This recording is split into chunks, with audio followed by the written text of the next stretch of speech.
Class, Dr. Trey here, and I just wanted to give you a little demo video to show you how I use the Seneca Generative AI Grading Assistant tool. So if you went into if you went to the URL platform.senecatech.ventures as instructed on the Play Shop directions, you'll get to a screen that looks like this. You can either sign up here, or if you click the login screen, you'll get a prompt to log in, or you can create an account here. I'm already in here, so I just have to click continue. You want to click on the one that says grading interface. Okay. And this takes you to the first screen where you will create the assignment. Before I start there, I wanted to show you also here, I have Chat GPT pulled up. As it says in the directions, I created some sample materials for you to use to play with this tool, because the tool, again, it grades constructed response assignments like essays, research reports, research papers, reflection papers, and the like. So in case you didn't have anything that you could use, if you were going to use real student work, it'd probably be best to get their permission to make sure it's okay.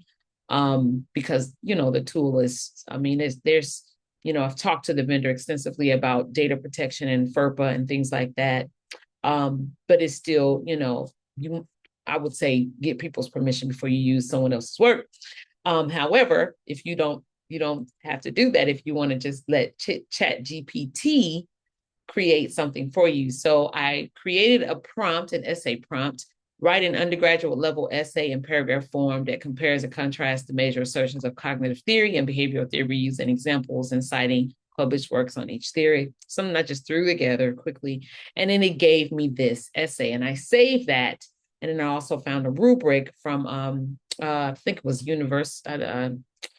University of South Carolina. I forget which university, but their teaching excellence center, and grab just a rubric, and you'll see those materials in the OneDrive folder that I linked to on the instructions for the Play Shop. So I just want to show you where that came from. So if we're back on our Seneca Grading Assistant tool, if you click on Create Assignment, you can take the prompt here and put it in. I'm going to delete the undergraduate level essay part.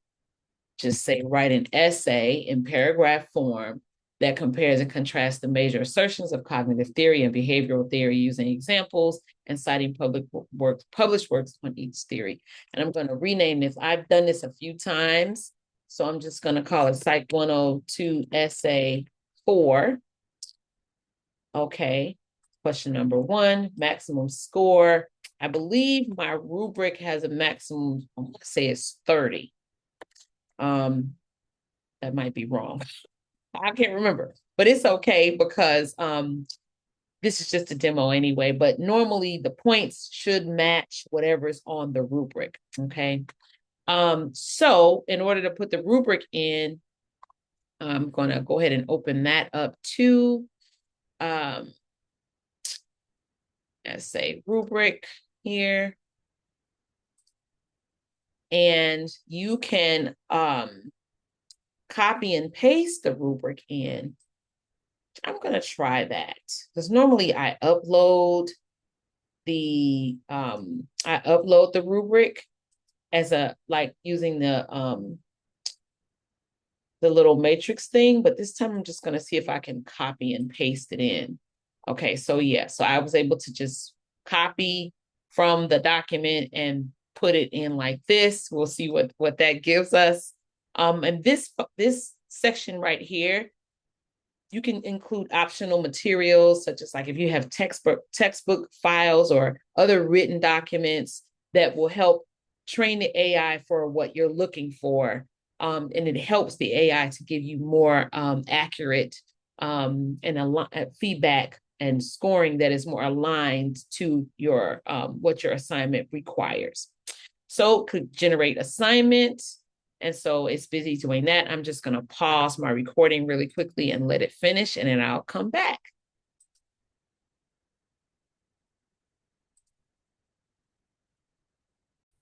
Okay, and we're back, and you'll see this little button that says I am ready. And so you click on I am ready, and now it is ready. And you can see the assignment has been loaded here, and now it's ready for me to submit a student attempt.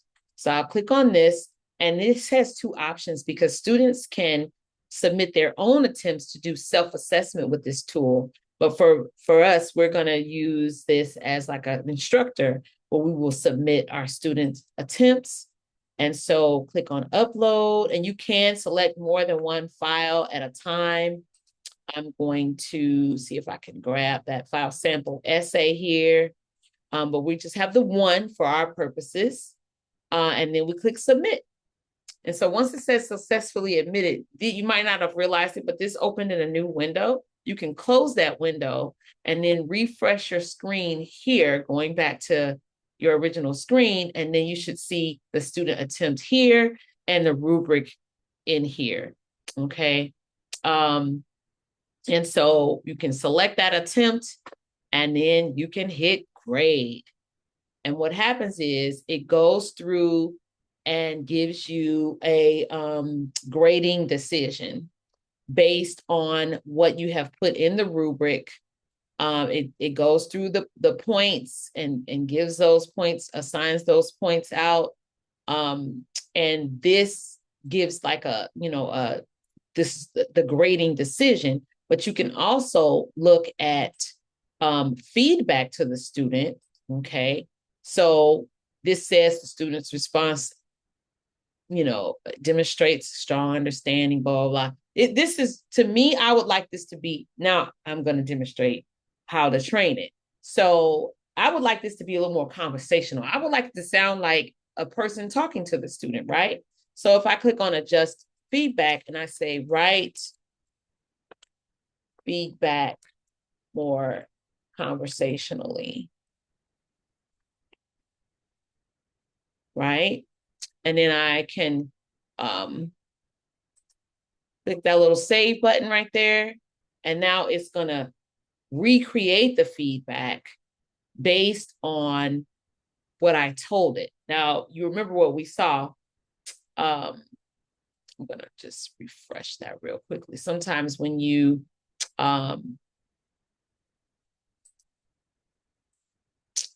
uh-oh. I maybe shouldn't have done that. Let's try it one more time. Okay. Okay, here we go. So now when I go back to feedback, now it gives me more conversational. It uses second person. Great job on your essay. You've demonstrated a substantial understanding of both cognitive and behavioral theories and so forth. And you can go back to the grading decision, and it will give you these comments and how it assigned the marks and the marks calculation. And if you look here, I did, okay, so I remember correctly, it is 30. So you can see completeness, analysis, evidence, writing. And so then you can go and see if, it really, when you look at the assignment and you look at the rubric, you can look at it yourself and see, did this really give good feedback and a good score? And so as you finish working through this, playing around with it, and you can also do other things too. Like if you go to, these little bubbles down here, you can provide more context if you wanted to be more specific. Like say if I wanted to talk more about what evidence should look like. You can also tell it to grade it more leniently. In this case, they got a 29 and a 30, so I don't think you need to do that. This one is grade more strictly.